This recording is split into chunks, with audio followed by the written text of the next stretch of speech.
Hello students, let's see this question.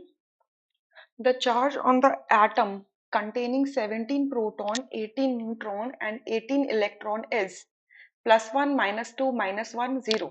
ठीक है, easy question है, आराम से निकाल सकते हैं. ठीक है, तो प्रोटॉन का सिंबल होता है स्मॉल p, इसके अंदर 17 प्रोटॉन है. न्यूट्रॉन का सिंबल होता है स्मॉल n और इसके अंदर 18 न्यूट्रॉन है. और इलेक्ट्रॉन का सिंबल होता है e, स्मॉल e, और उसके अंदर 18 इलेक्ट्रॉन है. ठीक है, अगर कोई भी एटम न्यूट्रल होगा, if an atom is neutral, if an atom is neutral, ठीक है, तो इसके अंदर कंडीशन क्या होगी? Proton is equals to electron होंगे. ठीक है, proton is equals to electron होंगे. ठीक है, अब यहाँ पर देखो कि प्रोटॉन 17 है और इलेक्ट्रॉन 18 है. ठीक है, if an atom is charged, मतलब उस पर कोई चार्ज प्रेजेंट है.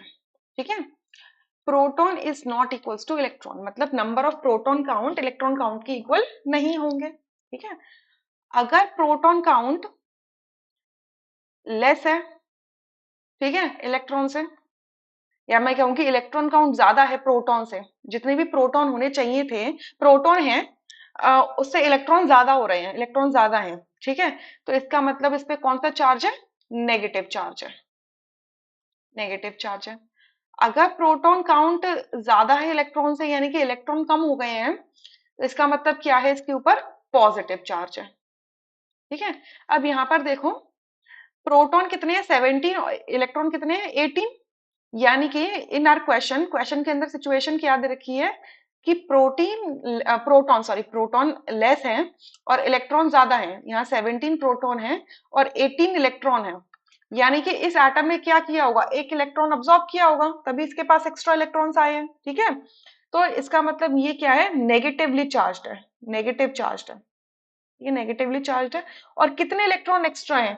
न्यूट्रलिटी के लिए दोनों ही क्या होना चाहिए? इक्वल काउंट होना चाहिए प्रोटॉन और इलेक्ट्रॉन का. तो इलेक्ट्रॉन कितने इलेक्ट्रॉन एक्स्ट्रा है? 1 इलेक्ट्रॉन एक्स्ट्रा है, तो इसके ऊपर चार्ज कितने का है? -1 का चार्ज है.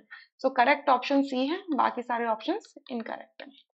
I hope you understood the question. Thank you.